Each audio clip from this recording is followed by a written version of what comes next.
Welcome to Skills Professional Zone, where your skills empower. So let's start. आज हम लोग कुछ फंडामेंटल्स ऑफ डिज़ाइन प्रिंसिपल्स को discuss करेंगे और हम लोग देखेंगे कि कैसे इन प्रिंसिपल्स को यूज़ करके हम लोग एक विजुअली अपीलिंग और एक इफ़ेक्टिव डिज़ाइन जो है वो बना सकते हैं। हम लोग वन बाय वन करके एक प्रिंसिपल में जो है वो डाइव करेंगे और फिर देखेंगे कि किस तरह से हम लोग इसको अपने डिज़ाइन पे अप्लाई कर सकते हैं और हम एक इफ़ेक्टिव डिज़ाइन बना सकते हैं। ठीक है, तो लेट्स स्टार्ट। सबसे पहले हम लोग यहाँ पे डिस्कस कर लेते हैं बैलेंस को। What is mean by balance? Balance का यहाँ पे क्या मतलब है? क्या हमें अपने डिज़ाइन को इक्वल रखना चाहिए? क्या हमें अपने डिज़ाइन में हर चीज़ में इक्वलिटी लानी चाहिए? सो नो, यहाँ पे मैंने इसको एक सिंपल टर्म में यूज़ किया है जो कि है arranging in exact order. So what is mean bye arranging in exact order? किस तरह से हम अपने डिज़ाइन को एक एग्जैक्ट ऑर्डर में अरेंज कर सकते हैं। सो हम लोग इसको समझेंगे एक डिज़ाइन की हेल्प से। यहाँ पे आपको स्क्रीन पे एक डिज़ाइन शो हो रहा होगा जो कि एक लोगो है और ये लोगो एक क्लॉथिंग ब्रांड का लोगो है जिसका नेम है लुक गारमेंट्स, जो कि आपको डिज़ाइन में नज़र आ रहा है। अब हम लोग ये डिज़ाइन हमारा किस तरह से बैलेंस है। ये डिज़ाइन हमारा पहले से बैलेंस है और हम देखेंगे कि किस तरह से बैलेंस है और हम लोग किस तरह से एक बैलेंस डिज़ाइन बना सकते हैं। सबसे पहले हम लोग डिज़ाइन बनाने के लिए, फॉर एग्जांपल ये लोगो है तो हम लोगो को चूज़ करते हैं कि अगर हम एक लोगो बना रहे हैं तो हमें ब्रांड की आइडेंटिटी का पता होना चाहिए। ठीक है, हमें पता होना चाहिए कि हमारा ब्रांड जो है वो क्या शो करवा रहा है, तो वो ब्रांड आइडेंटिटी हमारे लोगो में नज़र आनी चाहिए। फॉर एग्जांपल अब ये क्लॉथिंग ब्रांड था तो इसका नेम लुक गारमेंट्स था, इसके लिए हमने एक ही आई का आइकन जो है उसको चूज़ किया। ये हमारा फर्स्ट स्टेप था। नेक्स्ट, आइकन को चूज़ करने के बाद हम लोगों ने इसका कलर चूज़ किया। तो कलर हम लोग वो चूज़ करेंगे जो कि एक देखने वाले पे, जो हमारे ब्रांड्स पे आए तो उन पे एक इफ़ेक्टिव लुक डाले। ठीक है, मैंने यहाँ पे ये एम्बेलिड ग्रीन कलर जो है उसको यूज़ किया है। अब एम्बेलिड ग्रीन कलर क्यों यूज़ किया गया है? क्योंकि एम्बेलिड ग्रीन कलर शोज़ जो है ना वो आपको लग्जरी शो करवाता है। ठीक है, लग्जरी शोमेंट के लिए हम यहाँ पे एम्बेलिड ग्रीन कलर जो है उसको यूज़ कर सकते हैं। इसका कलर कोड डिस्क्रिप्शन बॉक्स में भी मिल जाएगा एम्बेलिड ग्रीन कलर का। ठीक है, नेक्स्ट, एम्बेलिड ग्रीन कलर को चूज़ करने के बाद हम लोग यहाँ पे कोई और कलर क्यों चूज़ कर सकते थे? कर तो सकते थे हम लोग, अगर हम लोग यहाँ पे लाइक गोल्डन कलर जिसको हम लोग डार्क येलो भी बोलते हैं, अगर हम लोग वो भी चूज़ करते तो बेस्ट लगता है, लेकिन वो हमारे पास जो कलर होता है वो कलर बहुत ज़्यादा वार्म की तरफ चला जाता है। ठीक है, और बहुत ज़्यादा लाइट कलर भी नहीं हम लोग इसको दे सकते थे, तो इसलिए मैंने ये कलर इसका चूज़ किया। नेक्स्ट, ये बात होगी आइकन की एंड कलर की। नेक्स्ट बात कर लेते हैं हम लोग टेक्स्ट की। तो जब हम लोग टेक्स्ट की बात करेंगे तो आप लोग यहाँ देख सकते हैं कि मैंने इसमें एक लुक और एक गारमेंट्स। ठीक है, इन टेक्स्ट को मैंने कैसे अरेंज किया है कि मैंने लुक वाला जो मेरा टेक्स्ट है उसको मैंने इस आई आइकन के अपर साइड पर रखा है और इस गारमेंट्स वाले टेक्स्ट को बॉटम साइड पे, तो जो कि हमारे पास एक हायरार्की शो करवा रहा है। ठीक है, यानी कि एक बैलेंस शो करवा रहा है। अगर हम लोग इसको कंप्लीट एक लाइन में लिख देते तो ये बिल्कुल भी अच्छा और इफ़ेक्टिव नहीं लगना था।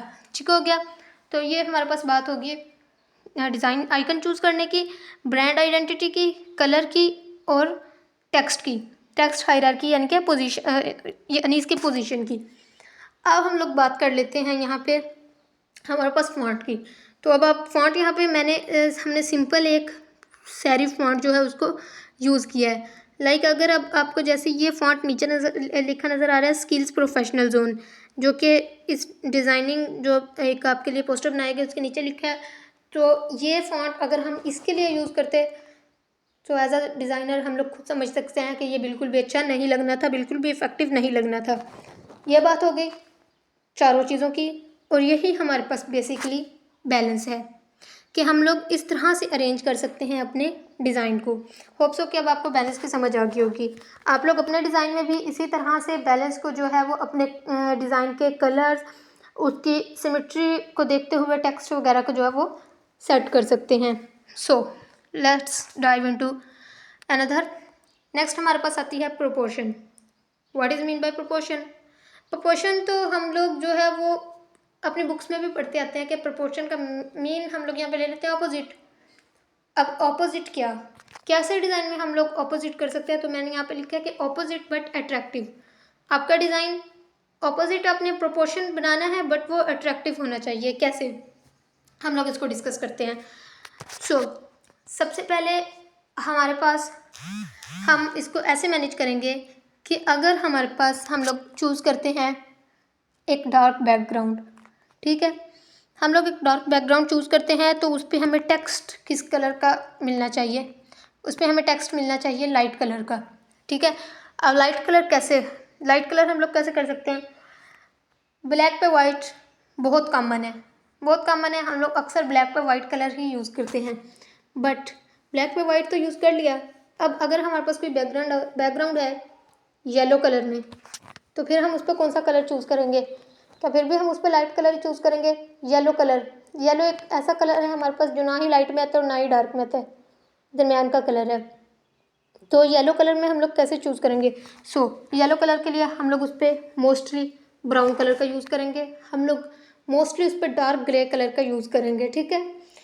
नेक्स्ट, अब कलर तो हो गया, मतलब लाइट पे डार्क और डार्क पे लाइट।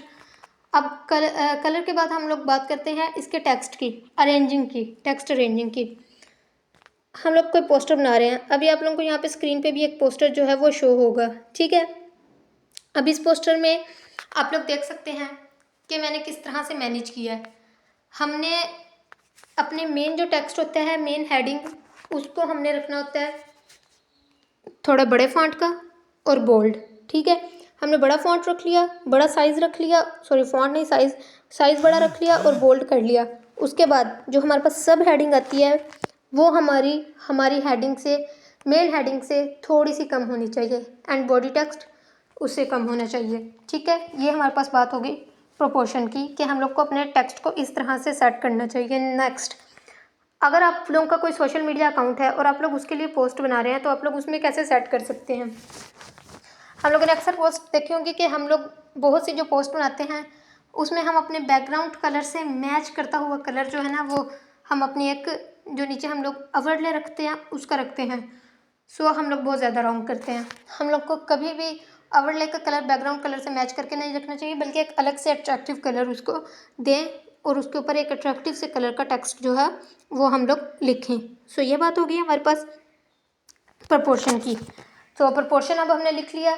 प्रपोर्शन मतलब यही है कि आप लोगों को जैसे पोस्टर में आप लोग देखें कि हम लोग बॉडी टेक्स्ट और फिर ये साइडों पे जो टेक्स्ट लिखे गए हैं इनको इस लिहाज से आप अपने पोस्टर में डिज़ाइन करें। तो प्रपोर्शन वाली बात ज़्यादातर हमारे पास पोस्टर और सोशल मीडिया पोस्ट में ही आती है, लोगों में भी ये आता है लेकिन यहाँ पे ज़्यादा इफेक्टिव होता है।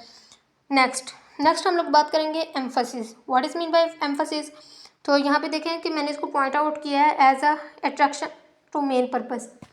वही पोस्टर अगेन लेके आते हैं। What is mean by attraction to main purpose. देखें यहाँ पे सेंटर में एक बोल्ड सा अगर हम लोग पहली नज़र पड़े तो हमें लिखा हुआ नज़र आ जाता है कि मोबाइल ग्राफिक्स कोर्स। ये होता है मेन पर्पस। जिस पर्पस के लिए आप लोग पोस्ट बना रहे हैं, आप लोग पोस्टर बना रहे हैं, तो वो पर्पस आपका जो है वो सबसे पहले शो आउट होना चाहिए। अगर कोई आके उस पोस्टर को देखे तो उसकी सबसे पहली नज़र आपके उस डिज़ाइन के मेन पर्पस पे जाए कि ये किस पर्पस के लिए बनाया गया है। तो ये चीज़ हमारे पास होती है एम्फेसिस, कि आपके सबसे पहले अट्रैक्शन जो है वो मेन पर्पस की तरफ जानी चाहिए। अगर हम लोग अपना मेन पर्पस ही किसी साइड के कॉर्नर में लिख देंगे तो फिर तो बहुत ज़्यादा ढूंढ के तो वो पता ही नहीं चलेगा। इसलिए एम्फेसिस भी एक बहुत ज़्यादा इंपॉर्टेंट फैक्टर है, बहुत ज़्यादा इंपॉर्टेंट प्रिंसिपल है इन डिज़ाइनिंग। अब pattern, what is mean bye pattern. तो पैटर्न यहाँ पे देखें मैंने लिखा है रिपीटिंग सेम पैटर्न। पैटर्न अब क्या है, क्या पैटर्न यहाँ पे हम लोग यूज़ कर रहे हैं। तो पैटर्न का मतलब हमारे पास यहाँ पे है, फॉर एग्जांपल अगर हम लोग कोई एक डिज़ाइन बना रहे हैं और उसकी हमने एक रो जो है उसमें अगर हमने कोई सर्कल यूज़ किया है तो हम लोग उस रो में जो डिज़ाइन बनाएंगे वो सर्कल से ही बनाएंगे।